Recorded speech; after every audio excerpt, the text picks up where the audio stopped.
Los Angeles, city of the angels, filled with the glamour of movie stars, Grauman's Chinese theater, and home of all fairy tales come true, Disneyland. You can fly there with Delta for the low early bird or owly bird fare of only $88. Delta has 11 jets a day to Los Angeles, including 3 non-stop Royal Service luncheon or dinner flights. Delta is ready when you are. 180. That's it. That's the engineer on the right. First officer on the left. Third pilot behind. Radcliffe, do you know him? No, I've never met him. Second officer Radcliffe. How do you do? Hello. Steve. Do you know Ivor? No, I haven't met him. How do you know? He's going to be the engineer. Steve, is it? Yeah. And here comes the captain. Hello, Hello, sir. Haven't seen you for a while. Engine officer past one, yeah, this trip. We flew together once before, I think. Yes, we have done, yeah, yes. There's Second Officer Radcliffe, sir. How do you do, sir? How do you do? Steve Radcliffe. You knew? Yes, I am. First trip. So you haven't been out east before? No, I haven't. Well, it should be warmer anyway. The flight goes through to Delhi, but you leave it at Bahrain. Spend a night there, then on to Bombay in another aircraft.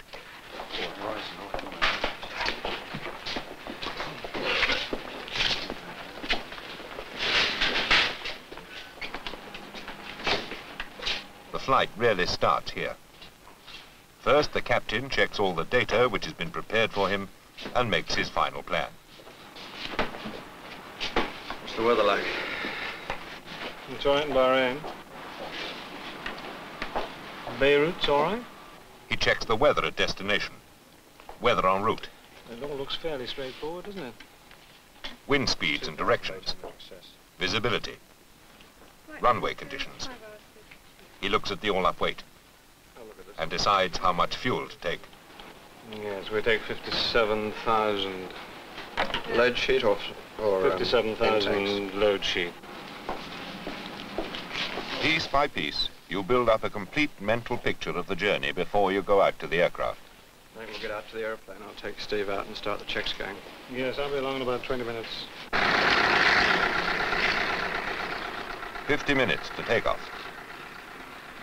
Less than an hour before this aircraft, with 112 passengers, will be on its way to India. When you're a first officer, and you've been flying for more than 15 years, today's flight probably won't seem much different from dozens of others. But when you're just going out for the first time as the third pilot of a VC-10, then it is different. It's something you've spent almost 2 years working up to. It started here, the College of Air Training, at a place called Hamble on the south coast of England.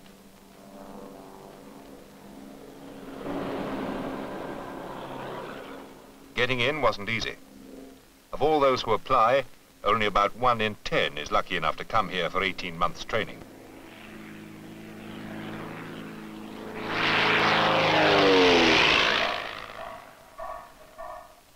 One of the first things you do are these tests to find out what sort of person you are and how you behave under pressure. Everything's measured and evaluated.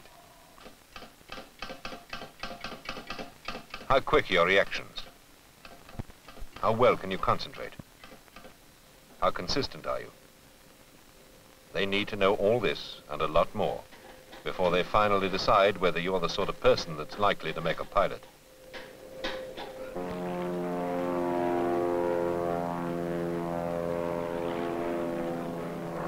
If you're lucky, and you pass the tests, it's still some time before you have anything to do with an aeroplane. One of these chipmunks, single engine with a propeller at the front and 2 seats behind. Not exactly a VC-10, but ideal for a beginner.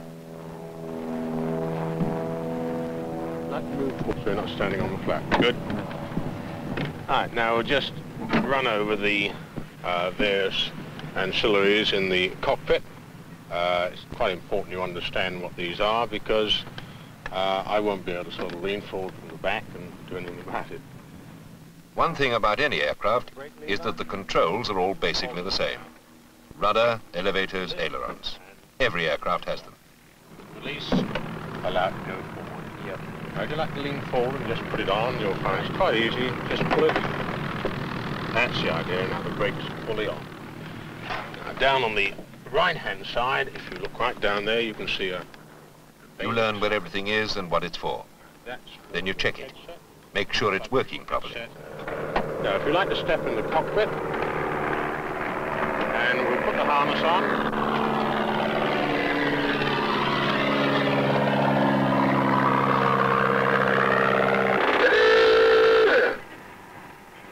1, 2, 3 red lights.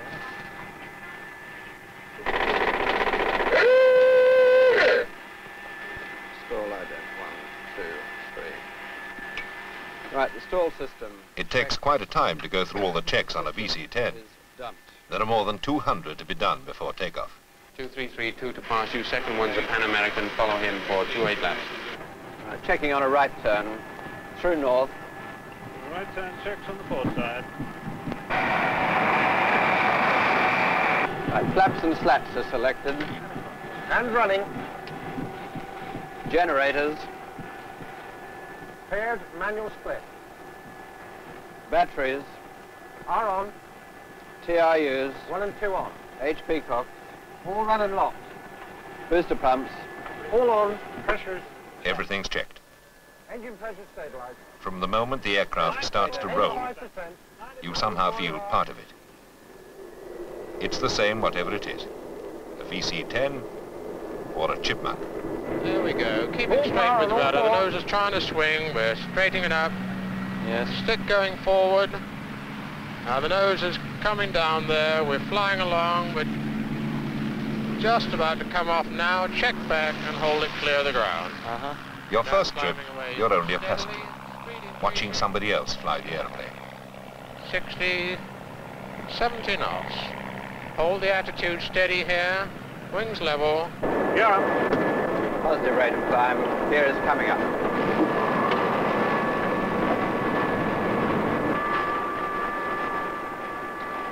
Even when you're airborne, you can't relax. You're still one of the crew, and you must watch everything that's going on. 3, 2, 1, throttle. 91%. 91%.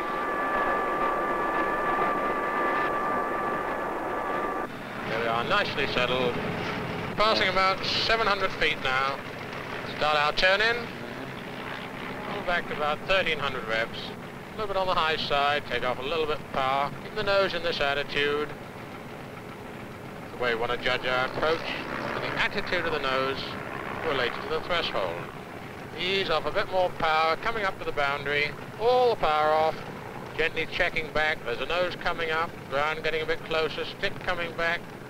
Back. Back. Fully back. There, we're on the ground. First of all, considering the relationship between the resultant R of these currents and I, and between phi and theta, the relative bearing of the incoming radio wave. You do mathematics, aerodynamics, physics, electronics. There's more to being a pilot than just learning to fly. It's not all theory either.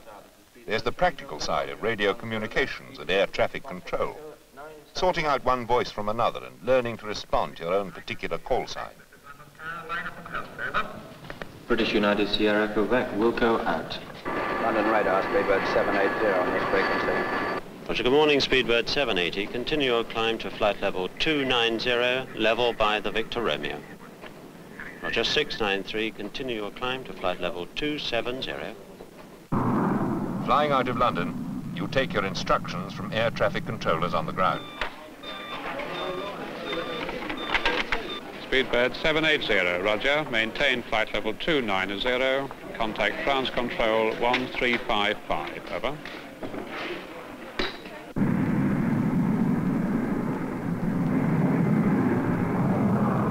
Good afternoon, ladies and gentlemen. This is Captain Lovelace, speaking from the flight deck.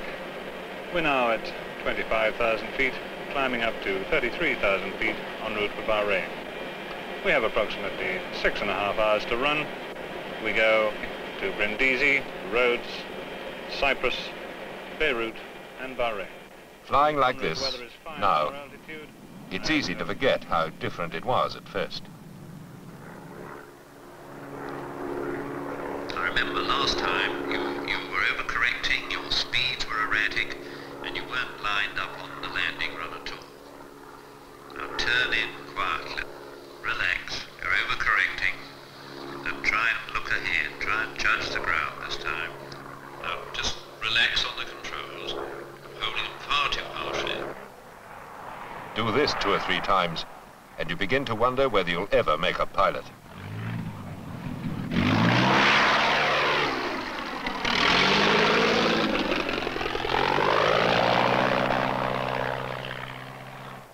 It's a problem in 3 dimensions. Keeping the aircraft straight and the wings level at the same time as you're trying to lower it down to the ground. It's all a matter of coordination. Hands, feet, and eyes.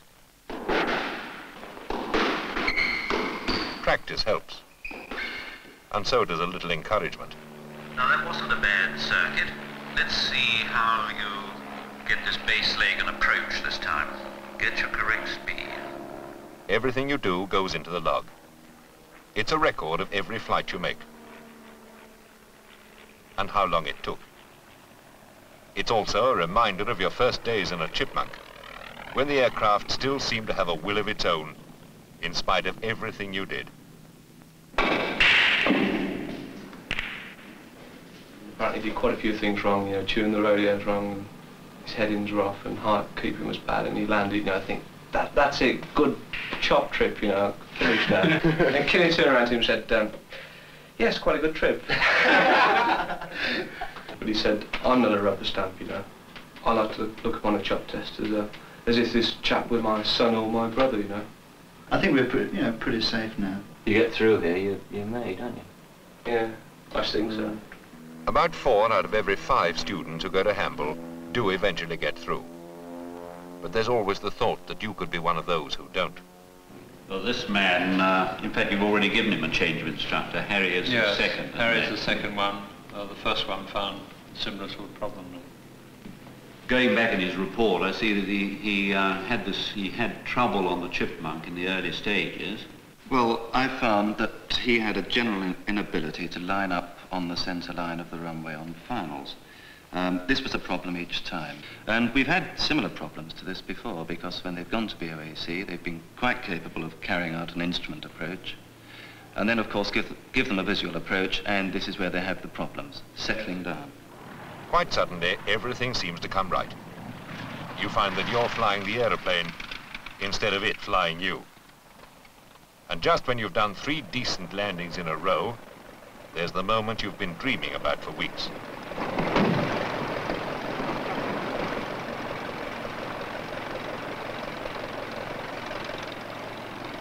When your instructor gets out of the rear cockpit and tells you to stay where you are, you know what's coming. You're going to be allowed to take it up and fly it by yourself.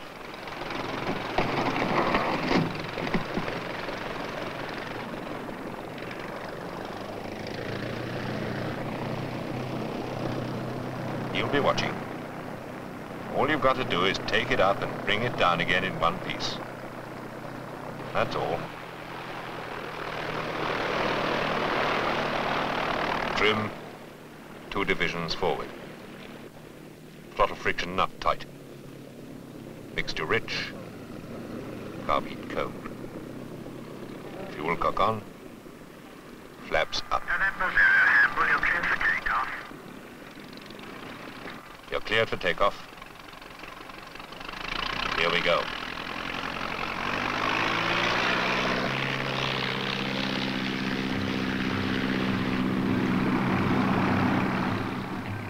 Stick back.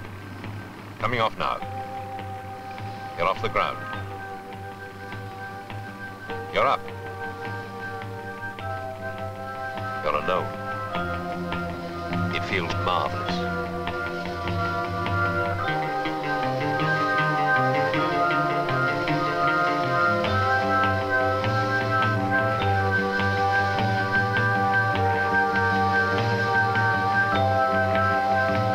Watch the speed.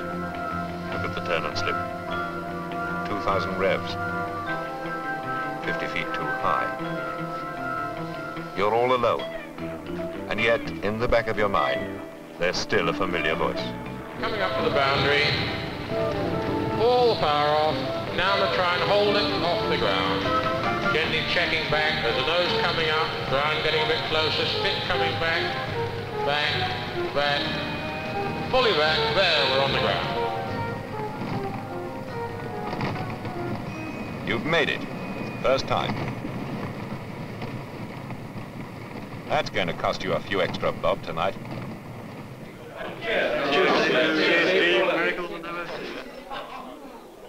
That was the day you really thought you'd become a pilot. Now, 18 months later, you realize how far you still had to go.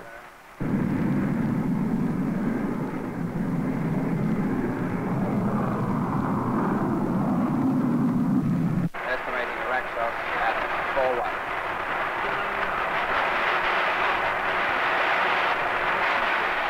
4-1. You can forget about flying solo up here. But what you never forget is learning to control an aeroplane in any attitude.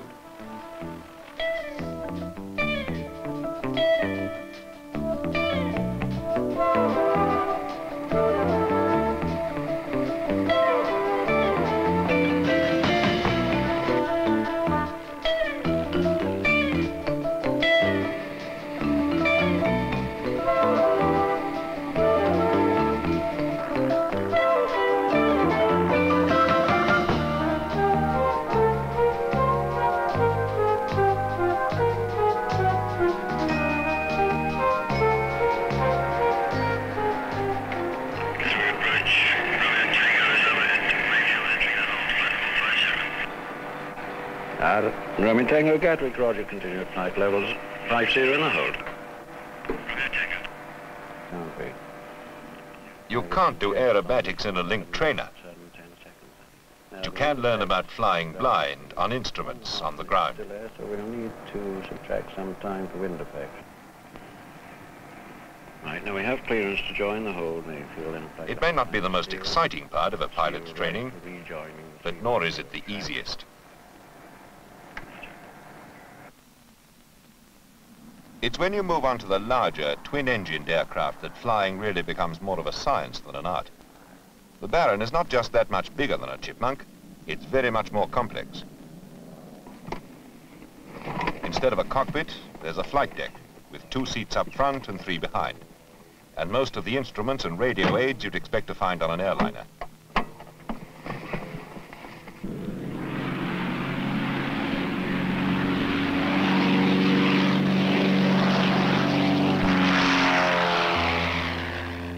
Advanced flying, they call it at Hamble.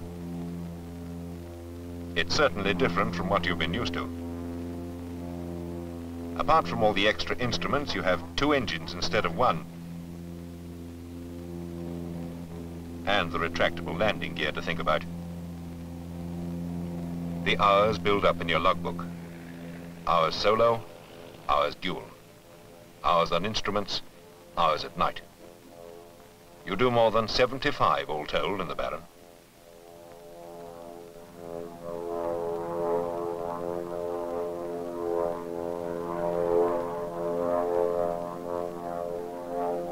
You learn about flight levels and control zones, about beacons and QFE and QNH and Volmet and 1013 millibars. You leave your home base with its familiar landmarks and fly to Ireland and the continent.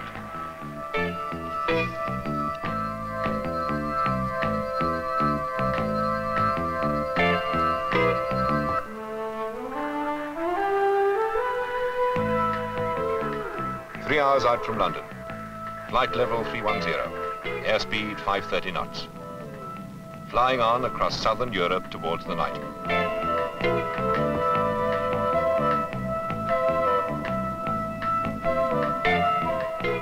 Using radar to keep a lookout for storm clouds ahead.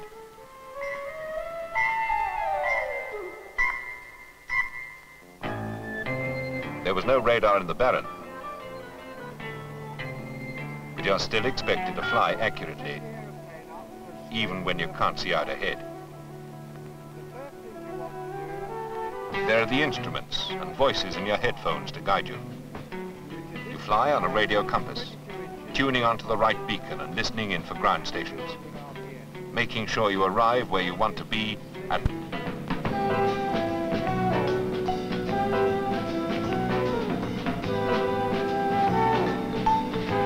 Everything under control.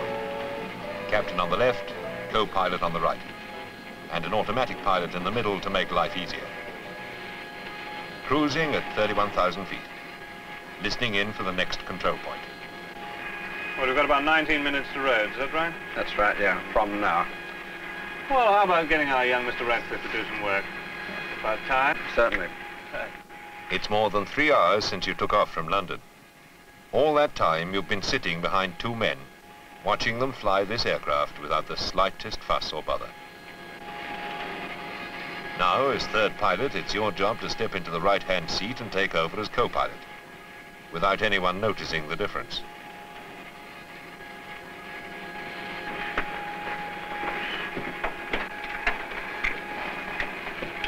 It's only the first time you feel at all apprehensive. Like the day 5 months ago when you just left Hamburg. Nearly 250 hours in your logbook, and you were on the way to start earning a living.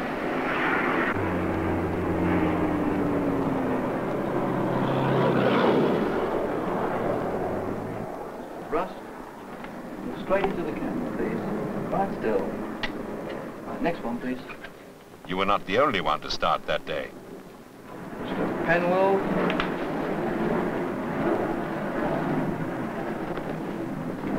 Straight at the camera. Thank you. Next one, please. Line, you become part of an organization, not so much an individual as one of a team. He's calling you now. Athens, Speedbird 780, go ahead. Control, it's Clipper 142, we're out of flight level 1. You're never alone on the flight deck. Day or night, you're always in contact with someone outside. It may be a pilot in another aircraft you can hear over the radio, or one of the ground stations along the route. There's always someone down below, listening and advising. Don't stand by. Okay. Speedbird 780, roger, stand by. Tell him that we'll maintain 370 as far as Beirut at least. And we can go up to 41 after Beirut, but not before. Okay. Athene, Speedbird 780, we're unable to climb to 410 at this time. We're maintaining 370. Beirut below. First stop, Bahrain, then Bombay. Now, would you like to try that for me while I just set this up? When you first join an airline, it's not just a matter of putting on a uniform and flying off around the world. You get the uniform, all right, but the closest you're likely to get to an aeroplane for several weeks is in the classroom. The red light and the bell tell you that an engine's on fire. It's back to school again, learning about systems and controls and procedures on the VC-10. And long before they'll let you near the real thing, there's the simulator. We're going to simulate this afternoon an abandoned takeoff at heavy weight on a wet runway. It cannot be stressed too strongly that the decision to abandon a takeoff at a speed close to V1 shouldn't be taken lightly. We have just then some rain on the runway, some water on the runway, and a slight crosswind. Up front, the simulator is exactly like a real aeroplane. It's only behind, where the passengers normally sit, that it looks different. We'll do the takeoff briefing now. Engineer, captain. But once you're in the pilot's seat, you forget it's just an elaborate box firmly fixed to the ground. Take over the throttles at V1. It's a wet runway, so we'll have igniters on and engine anti-icing. Understood? Understood.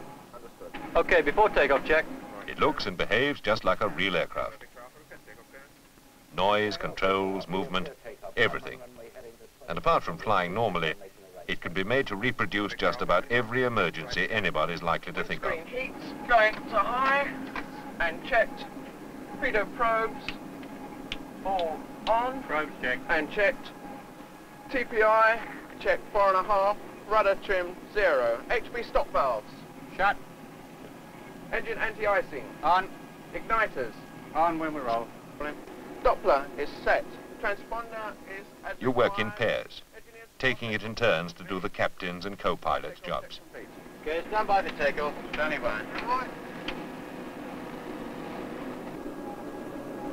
85%.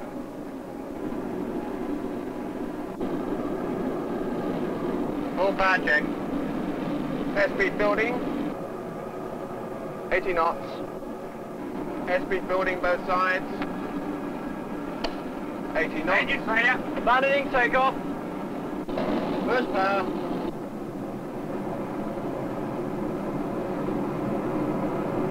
Okay, cancel report. I'll turn off to the right. You inform ATC, will you? ATC, Victor Alpha had to abandon that takeoff due to an engine failure. Right, that was very nice, Steve. Don't put the brakes on, remember? And for you, John, when you're cancelling reverse, come out to the idle position first and pause and wait for the RPM to die before coming out. Otherwise, very good. Okay. Altogether, you do about 40 hours in the simulator before they reckon you should be ready to fly the real thing. And as from tomorrow, some of you will be going across in 1s and 2s to Shannon to fly the real aircraft, the Super VC-10 that we'll have for you. You may be feeling a little apprehensive. You may think that this is rather a large handful for you to cope with, having come off light aircraft such as the Chipmunks and the Barons down at Hamble. It's an extraordinarily easy aeroplane to land, as you will discover, mainly because the thing is in the landing attitude already all the way down the approach, and all you have to do is to check the rate of descent. As soon as you see it react, pull the power off, and then you do nothing. You just sit there and hold the nose, and then you wait for the applause from the stewardess. British European Airways announced the arrival of their flight 893 from London.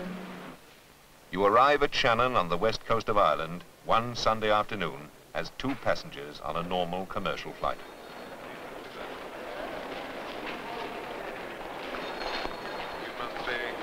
Radcliffe and Campbell, isn't it? That's right. You're Radcliffe. You're Campbell. My name's Stoney. We'll be flying together here while we're here, so we're going to see a fair amount of each other. This is one of the chief training captains. One of the men who has to decide whether 2 new recruits from the College of Air Training are good enough to be airline pilots or not. He's a man you're never likely to forget. The airplane is airborne in the morning at 7 o'clock. We fly 7 days a week, and you will fly every day as a couple until you finish here.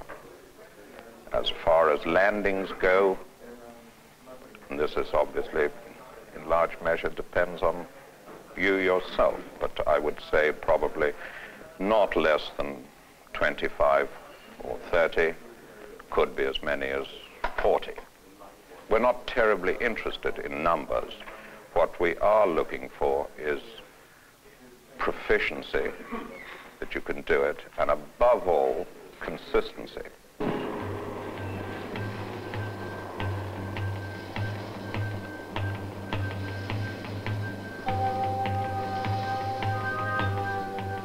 Walking out to the aircraft the first morning can be a pretty sobering experience.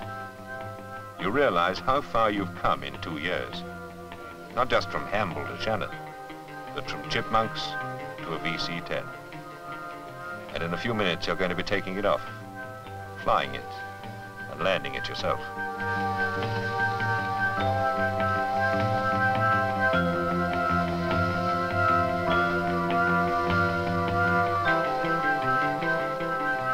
Although you're wearing the uniform of a second officer, you're still not an airline pilot yet. You've got to prove that you can be. No one doubts that you'll be able to fly a VC-10. How well you'll do it is what they're going to find out.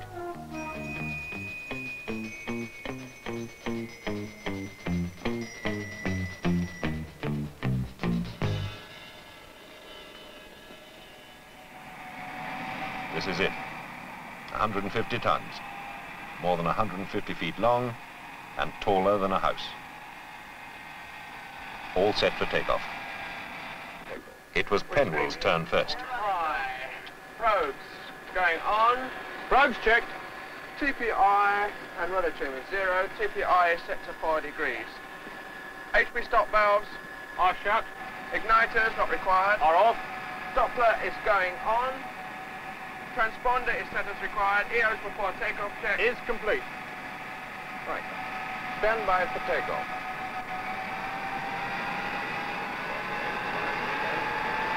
Through 84%. Great shot.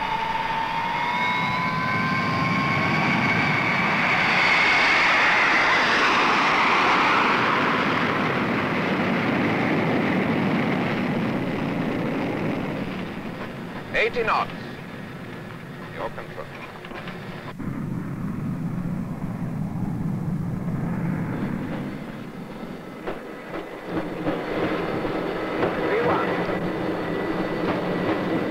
Rotate. Straight back to about 12 degrees now, because we're not using full power. Gear up. Gear.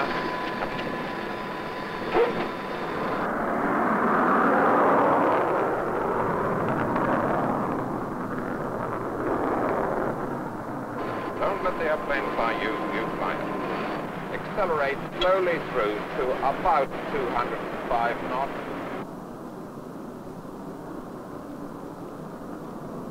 Try and get lined up as far out as possible, getting the speed settled and getting in what is known as the slot, that is in the right speed, the right configuration, the right rate of descent, so that we just motor straight down to the touchdown point, marked by those two large white lines just near the far Varsity lights. We want to be getting fairly close to our speed, and today we're adding 7 knots for the crosswind and saying about 143 knots.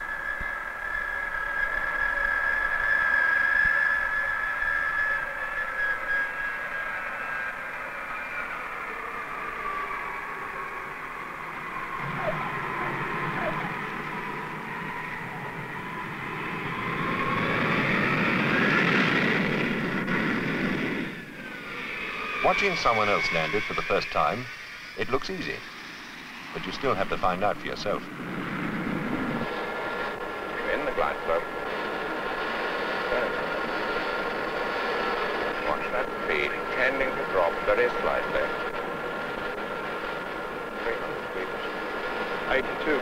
Biggest trap perhaps in flying is this falling airspeed. Well, let's put on half a unit of trim there. Why make life difficult? Okay, we're on the final. Those white marks are the touchdown clock. Still 400 feet a minute. Correct now. Now slowly back on the runway. Hold. Spoilers. Reverse. Keep that wing level. And all the way down the runway, that right wing in to hold it level because of the very narrow landing gear.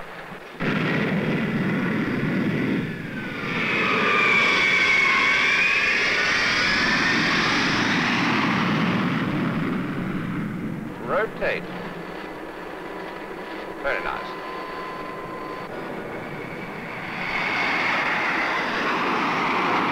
Nose down number 3 engine. That is the... Not power. 94.5. 95. Cost the rate of time. Yeah. Drag up. Don't ever call for anybody to do anything to an engine below 400 feet.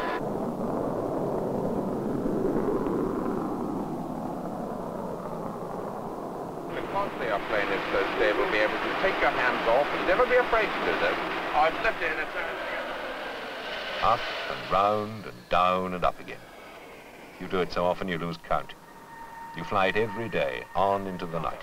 So we turn slowly into wind. It raises the right wing. We hold the wing. Level. Spoilers. Spoilers. First power. Keep the nose wheel on.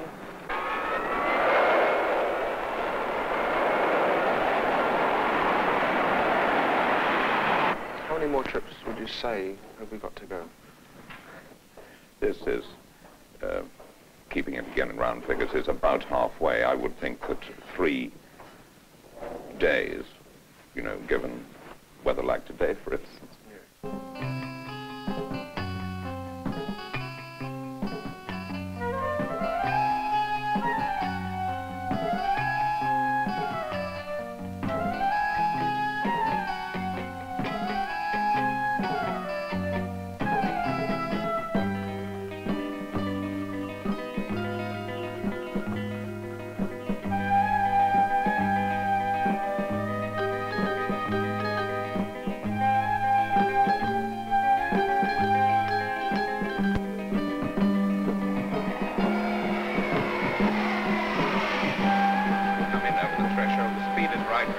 right rate of descent. First power. Right, vector. All told, you'll probably do more than 40 takeoffs and landings each. But when it's all over, you leave the aircraft for the last time. You know you've flown it well enough to satisfy one of the most experienced pilots in the world. That's what really matters. Now all you need is his word for it in writing. Right, well that completes you, John. Right, thank you, sir. Right, and now you, Steve, we'll just have a run through your paperwork and make sure that it's all done. Instrument rating, as we did the other day, everything okay, signed up. Don't ever fly without your license. It's like a pilot's Bible. He should never leave it behind. He should always know where it is. And remember those magic words on the front of it which says you can use that instead of a passport to return to the United Kingdom. This signature will allow you to fly a VC-10 as third pilot. But it's by no means a qualification for life. From now on, you still have to pass performance and medical checks like every other pilot. Or lose your license. And again, don't forget to fill in the front of that.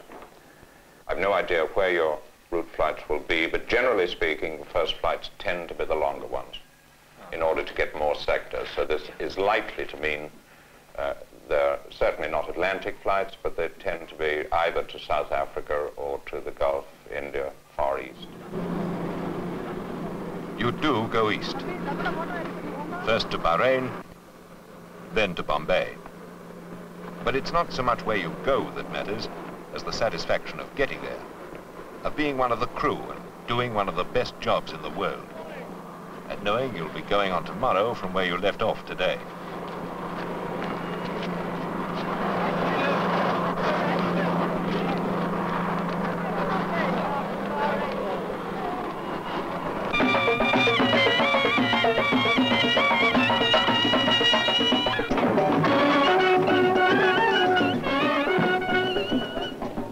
For a few hours between flights, there's time to relax on the ground like other people.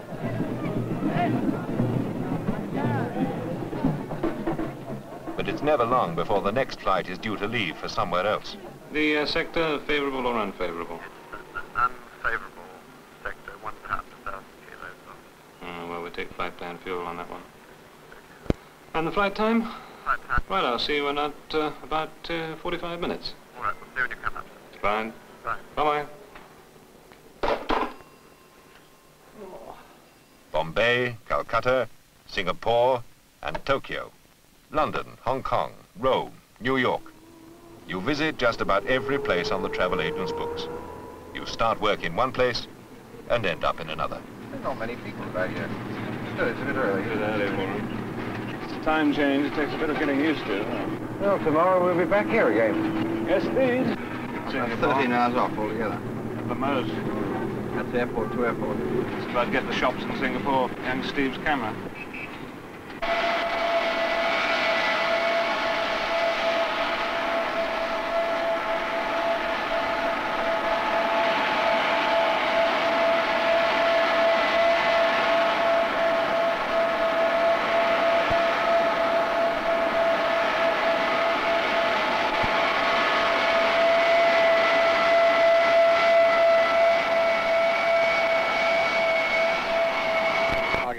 Check right turn.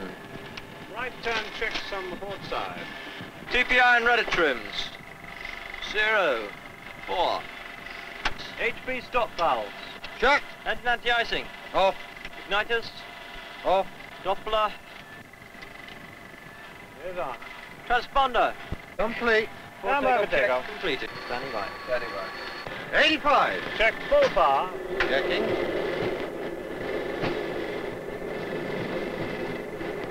Full power on all 4.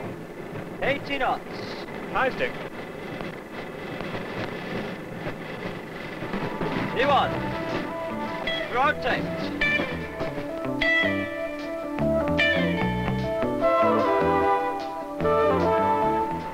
Positive climb. Gear selected up. Flaps up and the after takeoff check. There's only one first trip for any pilot. After that, it's different. Altimeters 10. You may still be many years and several thousands of hours away from the captain's seat, Engineers after takeoff check. but you're part of the team. And you're on your way.